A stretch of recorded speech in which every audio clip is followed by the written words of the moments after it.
ఈ స్థలం నాకు కలిసి రాలేదు, ఈ ఇల్లు నాకు కలిసి రాలేదు, ఈ ప్రాంతం నాకు కలిసి రాలేదు అని స్థలాన్ని బట్టి కుంగిపోతూ ఉంటే దేవుడు ఏమంటున్నాడు తెలుసా? కలిసి రాలేదని బెత్లెహేములో బోయజును బహుభాగ్యవంతునిగా చేసినట్లుగా ఏ స్థలము నాకు కలిసి రాలేదని ఇన్ని సంవత్సరాలు ఏడ్చేవో అదే స్థలములో ఈ 2012లో దేవుడు అద్భుతాలు సృష్టించును గాక. హల్లెలూయా. ఒకసారి ఇప్పుడు మన నుండి క్రీస్తు ఒక యజమానుడు కొని, అయ్యా మీరు వాడుకోండి అని చెప్పి, మీరు ఎంతకాలం వాడుకుంటారో అంతకాలం వాడుకోండి అని అదేమీ లేకుండా ఇచ్చాడు. మేము ఆ ఇంట్లోకి వెళ్ళేమో లేదో, ఆ ఇంటి పక్కనే ఒక ముసలాం వచ్చింది. ఆ ఇంటి పక్క ఒక ముసలాం వచ్చింది. అయ్యా పాస్టర్ గారు రాక ఈ ఇంటికే వచ్చారా అంది. ఈ ఇంటికే వచ్చారా అంది. నాకు అర్థం కాల. ఇదేంటమ్మా ఈ ఇంటికి వచ్చారా అని అంత దీర్ఘం తీసేవేంటమ్మా అన్నాను. Praise the Lord. కొంతమంది బలి దీర్ఘాలు తీస్తారు, బలి తీస్తారు దీర్ఘాలు. ఒకసారట పాటలు నేర్పే ఒక ఆయన తన శిష్య బృందానికి చెప్పాడట, రే బాబు మీరు నాకు ఏది చెప్పినా సంగీత పరంగా నేను చెప్పాలరా, ఎట్లా పడితే అట్లా చెప్పకూడదురా అన్నారట. ఏ మాట చెప్పినా గురువు గారు అనని, గురువు గారు అనని, ఏదైనా దీర్ఘం తీసి శ్లోకం తీసి చెప్పాలని శిష్యులకు నేర్పాడు. గడుస్తుని తినాలట్లా ఒకరోజు వాళ్ళ శిష్యుడు ఒకడు ఆ పరుగున ఆయాసపడతా వచ్చాడు. ఆయాసపడతా వచ్చి గురుగారు అన్నాడు, ఒరే బాబు ఏమైందిరా ఏంట్రా ఆయాసం? నిలవపడ్డాడు. గురువు గారు అన్నాడు. శంకరాభరణ రాగం తీశాడు. గురువు గారు అన్నాడు. ఏంట్రా ఏమైంది? గురువు గారు అన్నాడు. అరే ఏమైందిరా చెప్పరా? గురువు గారు. అరే నీ శ్లోకం తర్వాతరా ఏమైందో చెప్పిసావరా అన్నాడు. ఈడన్నాడు, గురువు గారు మీ ఇల్లు, గురువు గారు మీ ఇల్లు అన్నాడు. ఒరే గురువు గారు మీ ఇల్లు ఏమైందిరా? ఆ ఇంటికి ఏమైందిరా? మరలా ప్రశ్న, గురువు గారు మీ ఇల్లు, గురువు గారు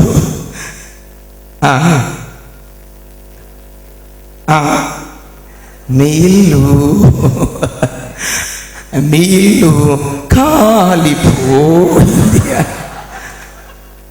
ఓకే కాలిపోయింది అన్నాడు. Praise the lord.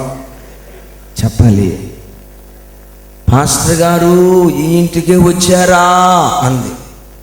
మరి అది ఏ రాగమో, మోహన్ రాగమో లేకపోతే శంకరాభరణమో నాకు తెలియదు, కానీ ఈ ఇంటికే వచ్చారా అంది. ఏమైందమ్మా అన్నాను. ఈ ఇల్లు సరిగా చూసారా? ఈశాన్య మూల కొంచెం ఎక్కువ ఉండాలి. ఈ ఇల్లు ఎట్టుందో తెలుసా? ఈశాన్య మూల ఏమీ లేదండి, ఇదిగో ఈ మూల ఎక్కువ ఉంది, ఆ మూల ఎక్కువ ఉంది. మీకు తెలుసా? ఈ మూల ఎక్కువ ఉంటే అస్సలు కలిసి రాదు, ఈశాన్య మూల ఎక్కువ ఉండాలండి అని అంది. నేను ఒకటి చెప్పాను, శాపగ్రస్తమైన భూమిలో పాదం మోపిన నేను ఆరాధించే దేవుని ద్వారా శపితమైన ప్రాంతం కూడా ఆశీర్వదించబడింది. హల్లెలూయా. అరణ్యమైన ఎడారైన అది ఏదైనా తోటని మార్చబడ్డది. Praise the Lord. శాపగ్రస్తమైన భూమిలో పాదం మోపిన నేను ఆరాధించే దేవుని ద్వారా ఇది ఆశీర్వదించబడింది. Praise the lord. అది శాపగ్రస్తమైనదైన యేసు నామస్మరణ చేస్తూ ఆ ఇంటిలో బ్రతుకుతూ ఉంటాను. ఆ నామస్మరణ చేసినంత కాలం, ఆ నామము మా నాలుక మీద ఉన్నంత కాలం జయమే జయమే జయమే జయమే. హల్లెలూయా. వృద్ధి దేవుని వల్ల కలుగుతుంది. ఆ వృద్ధి నువ్వు సంపాదించాలంటే బాగా గమనించు. ఆ వృద్ధి నువ్వు సంపాదించాలంటే వృద్ధికి ముందు బుద్ధిని సంపాదించు. స్వస్థ బుద్ధి అనే బుద్ధిని నువ్వు సంపాదిస్తే ఆ స్వస్థ బుద్ధి ద్వారా, ఏ బలహీనతలు లేదు, ఆ ఉన్నతమైన వ్యక్తిత్వం ద్వారా దేవుని వలన నీవు వృద్ధి పొందుతూ వస్తా ఉంటావు. హల్లెలూయా.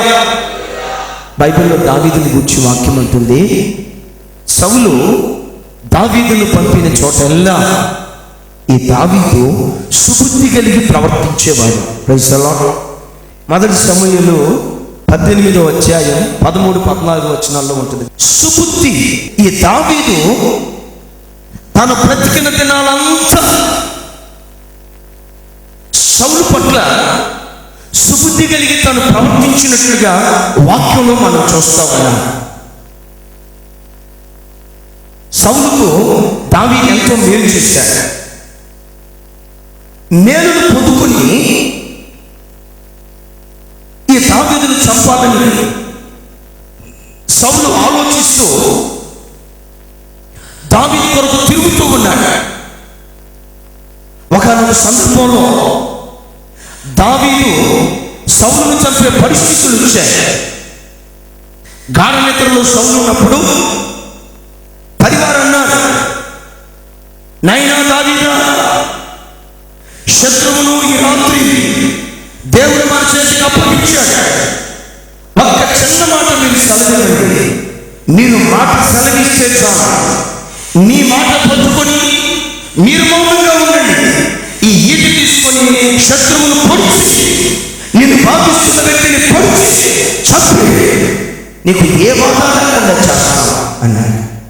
దావీదు అన్నాడు, యెహోవా చేత అభిషేకించబడిన వాడిని ముట్టుకొనదు, యెహోవా చేత ప్రతిష్ఠించబడిన దైవజనుని ప్రవక్తను రాజును ముట్టుకొనదు. ఈ శత్రువు కూడా ఉపకారమే చేద్దామని ఉపకార బుద్ధిని చేస్తూ శత్రువు పట్ల కూడా సుబుద్ధి కలిగి ప్రవర్తించాడు. సుబుద్ధి అంటే అపకారికి ఉపకారము చేసే బుద్ధే. ఉపకార బుద్ధే సుబుద్ధికి గుర్తుగా ఉంటా ఉన్నది. హల్లెలూయా. దేవుని పిల్లలారా, ఈ 2012లో నా దేవుడు కోరుకుంటున్నాడు ఏమిటో తెలుసా? ఇది మొదలుకొని, ప్రైజ్ ది లార్డ్, ఇది మొదలుకొని మీకు వృద్ధి క్షేమాన్ని నేను దయచేయబోతున్నాను. చప్పట్లు కొడదాం గట్టిగా. నేను క్షేమాన్ని మీకు దయచేయనట్లుగా మీరెలా బ్రతకాలో తెలుసా? సుబుద్ధి కలిగిన వారిగా బ్రతకాలి. సుబుద్ధి అనేది ఎలా ఉంటుందో తెలుసా? అపకారికి కూడా ఉపకారం చేసే బుద్ధి సుబుద్ధి. గమనించండి, సుబుద్ధి ఉంది. మా ఊళ్ళో ఒక మాట అంటారు, స్వప్నాతి బుద్ధి అని. మరి మీ ఊర్లో అంటారు లేదు నాకు తెలియదు, కానీ సుబుద్ధి స్వప్నాతి బుద్ధి, సుబుద్ధి స్వప్న, ఈ రెండింటికి ఉన్న తేడా చెప్తాను. ఆ ఇంటి దగ్గర ఒకడు వారం లేనుడు ఉన్నాడు. దేవుణ్ణి అడిగాడు ఒకరోజు, అయ్యా మా ఇంటి రోజుల కంటే నేను ఎక్కువ ఆశీర్వదించబడాలి, వాడికి 1 ఇస్తే నాకు 2 ఇవ్వాలి, వాడికి 3 ఇస్తే నాకు 6 ఇవ్వాలి, వాడికి 4 ఇస్తే నాకు 8 ఇవ్వాలి, డబల్ పోర్షనే నాకు ఇవ్వాలి అని ఎప్పుడు ఆ శత్రువు పట్ల అపకారాన్ని తలస్తూ తాను బ్రతికేటువంటి వాడు. నా పిల్లలారా, ప్రభు పేరిట జ్ఞాపకం చేస్తున్నాను, ఈ 2012లో ఎవరైనా చెయ్యెత్తి నీ చెంప మీద కొడితే ఒక చెంప కాదు 2వ చెంప చూపించు. ఎవరైనా ఒక్క మాట నిన్నంటే తిరిగి పొరపాటున మాట్లాడు. ఎవరైనా నీకు అపకారం చేస్తే పొరపాటున మనస్సులో కూడా నువ్వు అపకారాన్ని తలపెట్టాడు. ఇంకా చేతనైతే ఎవరైతే నీకు అపకారం చేస్తారో, ఎవరైతే నీ కీడును కోరుకుంటారో, నీ కీడు చేసిన వ్యక్తికే మేలు చేస్తూ బ్రతుకుతూ ఉండు. దేవుడు అంటున్నాడు, నీతి లేని వృద్ధి నేను కలుగు చేయబోతున్నాను. Praise the Lord. నీతి లేని వృద్ధి నేను కలుగు చేయబోతున్నాను. Praise the Lord. వీడు అన్నాడట, దేవుడు ఆడికి ఏమి ఇచ్చినా నాకు డబ్బులు ఇవ్వాలని అన్నాడట. సరే దేవుడు అన్నాడు, భక్తుడా నువ్వు కోరుకున్నట్లుగానే నీకు ఇచ్చాను పోరా అన్నాడు. ఇంటి ఎదురుడు ఒక స్కూటర్ కొన్నాడు. అయ్యా ఏం చెప్పావు? నేనేం ప్రార్థన చేశాను? వాడు ఒకడు కొంటే నేను నాకు 2 కావాలన్నా కదా, వాడు ఒక స్కూటర్ కొన్నాడు, నాకు 2 బండ్లు అన్నాడు. దేవుడు ఇచ్చాడు 2 బండ్లు. వాడు ఒక ఫ్లోర్ ఇచ్చాడు. అయ్యా నాతో ఏం చెప్పారు? వాడికి 1 ఇస్తే నాకు 2 ఇస్తానన్నావు కదా, నాకు 2 ఇస్తానన్నావు కదా, వాడిది సింగిల్ ఫ్లోరే, గ్రౌండ్ ఫ్లోరే, నాకు ఫస్ట్ ఫ్లోర్, నాకు 2 అంతస్తుల బిల్డింగ్ కావాలన్నాడు. ఓకే, ఆడొక కారు కొన్నాడు, వాడు ఒకటి కొన్నాడు, మనంతా డబుల్ కదా, నాకు 2 అన్నాడు. ఓకే, క్యారీ అన్నాను అన్నాడు, ఇచ్చేసాడు 2. ఆ ఇంటి ఎదురుడు ఆ ఒక్క కారు తీసుకొని ఎక్కడో డ్రైవింగ్కి వెళ్ళాడు. మరి వాడు ఏం డ్రైవరు ఇప్పుడు నాకు తెలియదు, కానీ మొత్తానికి ఏం జరిగిందో ఒక కన్ను పోయింది, ఒక కన్ను పోయింది. వాడు రక్తం గారుతూ ఇంటికి వచ్చాడు. ఇంటికి వచ్చి ఇట్లా చూస్తున్నాడు ఇంటి ఎదురు. ఆడొచ్చి అమ్మయ్యా, వాడికి 2 కారు ఇచ్చాడు, చాలా ఇదైపోయాడు, వాడికి ఒక కన్ను పోయింది, ఇక నాకు కిస్మిస్ పండుగ అనుకున్నాడు. దేవుడు ఏం చేశాడు తెలుసా? వాడు 2 కళ్ళు పోగొట్టేశాడు. ప్రభు నాకు ఇచ్చిన గుణం, అక్క కానీ నాకు కానీ మాకు ఇచ్చిన గుణం, ఎవరైతే మా మీద సనుక్కున్నట్లుగా ఉంటున్నారు అని మాకు తెలిస్తే, ఇంకా మేమంటే ఏమనుకున్నాం, మేము జెర్మియా ప్రాఫిట్, సాధారణమైన ప్రవక్తను కాదు, నేను ప్రాఫిట్ రా అని పొరపాటున అనుకోను. నా దేవుడు నాకు నేర్పింది ఏంటో తెలుసా? నా మీద సనిగే వారిని ఎక్కువగా నేను ప్రేమిస్తాను. కోపగించుకోను, గుండెల్లో పగబెట్టుకోను. కారణం ఏంటో తెలుసా? మీరు నా పిల్లలు, దేవుడు నాకు ఇచ్చిన పిల్లలు మీరు. మీలో ఏ ఒక్కరిని నేను పోగొట్టుకోను. ప్రభు ప్రత్యక్షమైన ఆ రోజు మిమ్మల్ని నా చేతులు పట్టుకుని ప్రభు చేతులకు నేను అప్పగిస్తాను. హల్లెలూయా, హల్లెలూయా. ఎప్పుడు ప్రభు పిల్లలు.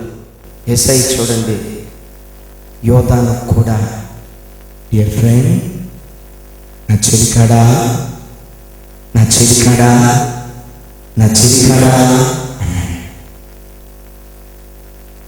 శత్రువు కొరకు కూడా ప్రాణం పెట్టి సుబుద్ధి కలిగిన వాడు యేసుక్రీస్తు ప్రభు.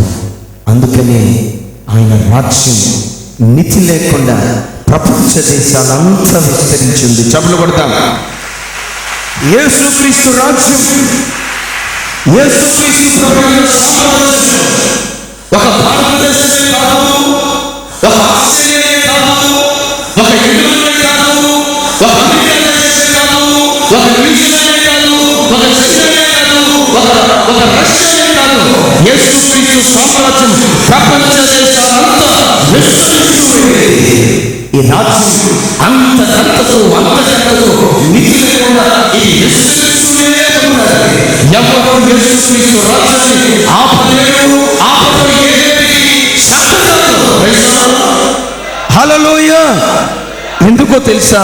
నేను ప్రకటించే యేసుక్రీస్తు ప్రభువారు సుగుణశీలుడు, సుబుద్ధి కలిగిన దేవుడు,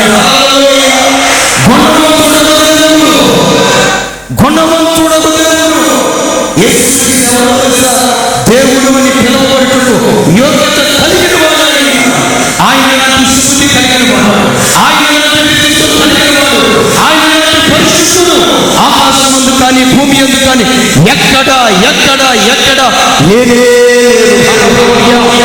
సుబుద్ధి కలిగిన దేవుడు, సుచరిత్ర కలిగిన దేవుడు.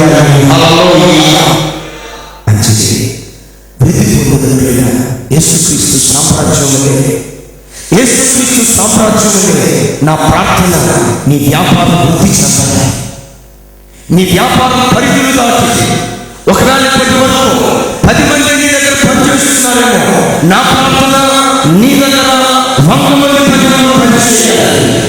ఒకవేళ 5 పనిచేస్తున్నారేమో, 50 మంది దగ్గర పనిచేయాలి. ఇప్పటి వరకు నెలకి 40-50 వేలు మాత్రమే నువ్వు టర్నోవర్ చేసేవాడివేమో, దేవుడు అంటున్నాడు నెలకు 1,00,000 రూపాయల టర్నోవర్ చేయాలి.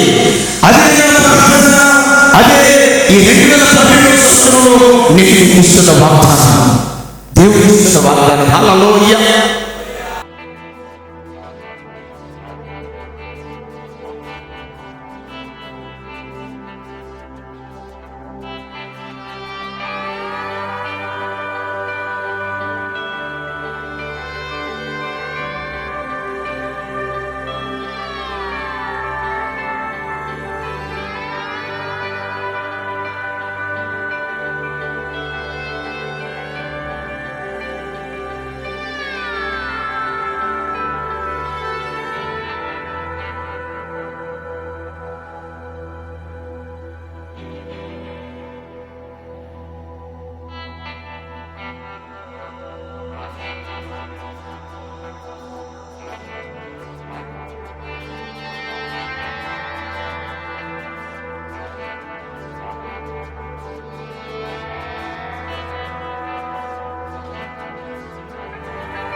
అలా మీరు నేను మనమందరం ప్రభు కొరకు జీవించుదుముగాక.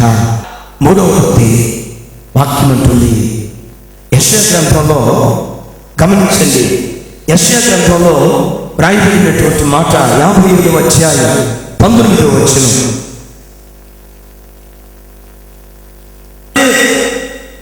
సుబుద్ధి కలిగి బ్రతికి, కృతజ్ఞతా బుద్ధి కలిగి బ్రతికి ఆయన వలె మరెవరు జీవించినట్లుగా బైబిల్లో మనం చూడలేము. దావీదు ఎలాంటి వాడు తెలుసా? మనుషులు తనకు మేలు చేసిన మేలు మర్చిపోకుండా వారి పట్ల కృతజ్ఞతగా ప్రవర్తించేవాడు.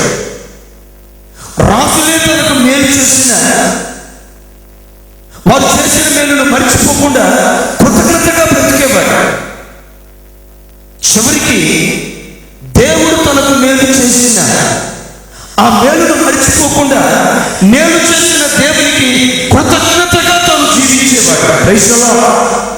పిల్లల ఒక మాటను గమనించి, ఈ హైదరాబాద్ పట్టణంలో నీవు ఆ రోజు నుంచి ఈ రోజు వరకు ఎవరెవరైతే నీకు మేలు చేస్తూ వచ్చారు, నీ కష్టకాలంలో గొప్పటి బీగించారు, నీ కష్టకాలంలో 5 రూపాయలు సహాయం చేశారు, నీ కష్టకాలంలో ఎవరు నిన్ను మోదార్చారు, వారందరినీ నువ్వు జ్ఞాపకం చేసుకుని వారి పట్ల కృతజ్ఞత కలిగి బ్రతుకు.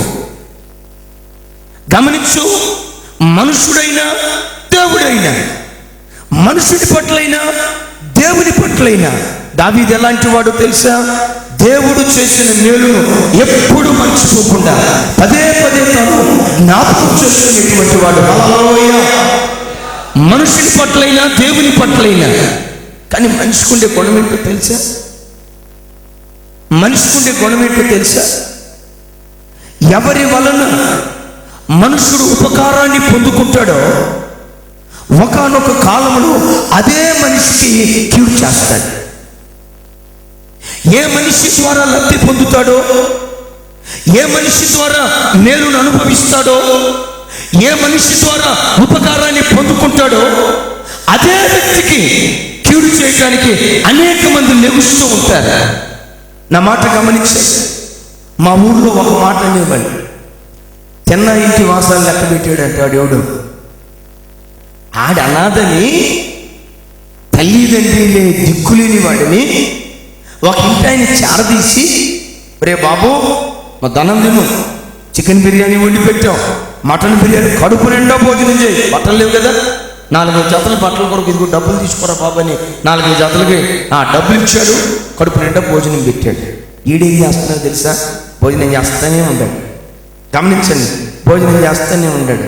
ఈ ఇంట్లో జొరబడాలంటే కిటికీలు ఎక్కడ లూసుగా ఉన్నాయి, ఓసలు ఎక్కడ తేలికైన ఓసలు ఉన్నాయి.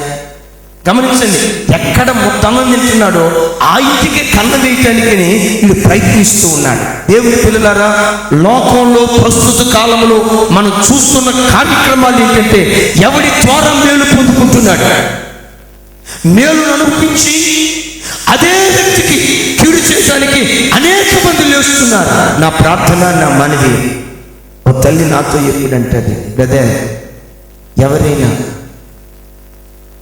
చివరికి ఉప్పు సహాయం చేసిన పిడికెడు ఉప్పు సహాయం చేసిన వారిని కూడా మనం మర్చిపోవద్దు. వారికి కూడా మనం మేలు చేస్తూనే రావాలి. మనుషుడు ఎలాంటి వాడు తెలుసా? 20 సంవత్సరాలు పెంచి పెద్ద చేసి, నవమాసాలు మోసి 25 సంవత్సరాలు పెంచి పెద్ద చేసి, వాడికి కావలసినవన్నీ అనుగ్రహించి 30 సంవత్సరాల పెద్దవాడిగా ఆ తల్లి చేస్తే, ఆ తల్లి వృద్ధురాలైన తర్వాత పిడికెడు అన్నం పెట్టడానికి ఈ కొడుకు చేతులు. సమాజాన్ని చూడండి, సమాజంలో ఉన్న పరిస్థితులను చూడండి. కన్న తల్లికే, కన్న తండ్రికే, జన్మనిచ్చిన తల్లిదండ్రులకే పిడికెడు అన్నం పెట్టడానికి కూడా అనేక మంది పిల్లలకు ఈరోజు చేతులు రావట్లేదు. కారణం ఏంటో తెలుసా? అనేకులు కృతజ్ఞత లేని వారిని పెడుతున్నారు. తల్లి పట్ల, తండ్రి పట్ల. దేవుని వాక్యం చెప్పి దైవజనుని పట్ల, మేలు పొందుకున్న ప్రజల పట్ల కృతజ్ఞత లేక ఒక ఘోరమైన సంగతి ఈ రాత్రి జ్ఞాపకం చేస్తాను. పిల్లలారా మాట్లాడలేదు, పిల్లలారా మాట్లాడలేదు. ఒక పట్టణంలో ఒక అన్న ఉన్నాడు. ఆ అన్న తన తర్వాత ఇద్దరు తమ్ముళ్ళు కొరకు ఎంతసేపటికి తలుపు తీయట్లా. ఈ మనిషి ఇంట్లో నుంచి భార్య తలుపు తీయట్లేదు. ఏముంది, ఏంటి, ఏమైనా ఆ పొరపాటున అఘాయిత్యం చేసుకుందా ఏమిటని అర్థం కాక ఈయన కిటికీ దగ్గరికి వెళ్ళి ఆ కిటికీలోకి వెళ్ళి ఎక్కి కిటికీలో నుంచి ఇంటి లోపల చూశాడు. ఏం జరుగుతుందో తెలుసా? సొంత వదినతో తల్లి తండ్రిగా చూసుకున్న అన్న కట్టుకున్న భార్యతో ఈ తమ్ముడు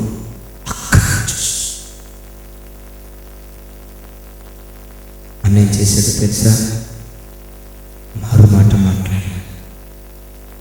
వచ్చిన సంగతి ఎవరికి చెప్పలే. వెళ్ళటం మందుల షాప్కి వెళ్ళాడు.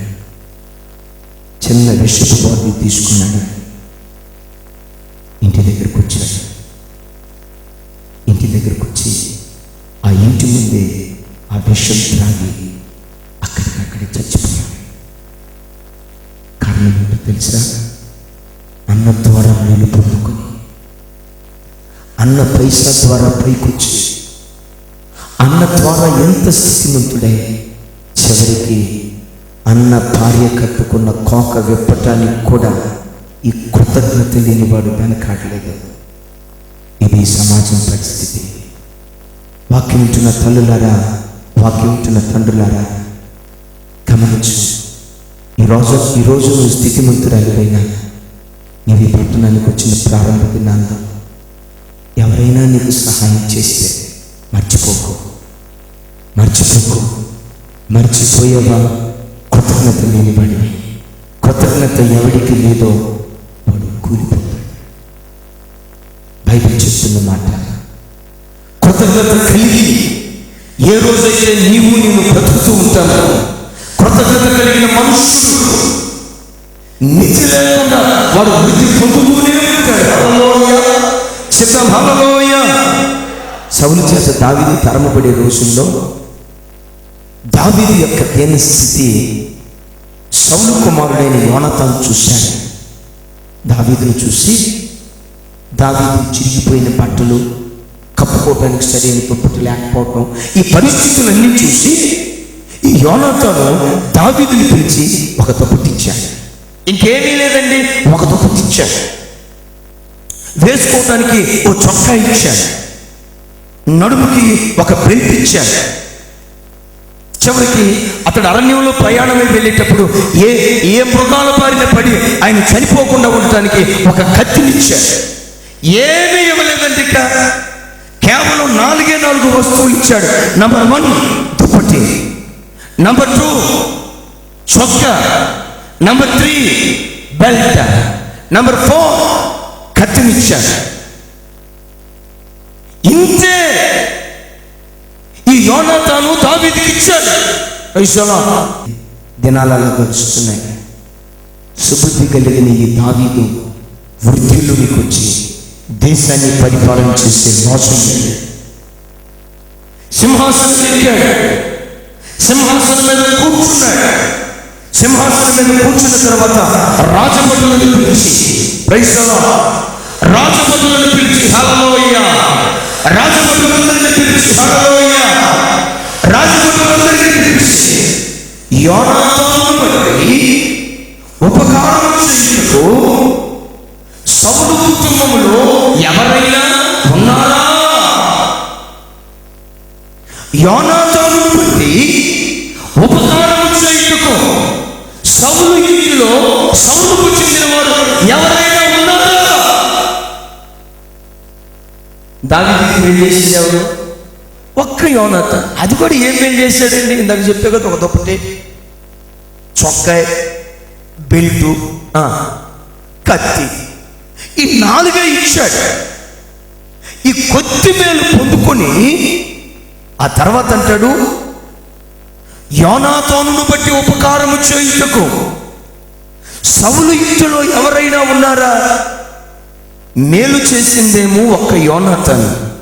ఆ ఒక్కడిని బట్టి సౌలు వంశం అంతటికి మేలు చేయాలని కృతజ్ఞతా బుద్ధితో దావీదు ప్రవర్తిస్తున్నాడు. చెప్పండి కొడదాం గట్టిగా, హల్లెలూయా, గట్టిగా గట్టిగా హల్లెలూయా. నా ప్రియ దేవుని పిల్లరా, ఈ దావీదు అంత కృతజ్ఞత కలిగిన వాడు. మనిషి అలాంటి వాడు తెలుసా? ఏరు దాటే వరకు మల్లయ్య గారు అన్నాడట. ఏరు దాటే వరకు మల్లయ్య గారు తిట్టు భలే ఆడిస్తున్నావే అన్నాడట. ఏరు దాటే వరకు నీకు పడవ నడపటంలో భలే నైపుణ్యం ఉంది మల్లయ్య గారు అన్నాడట.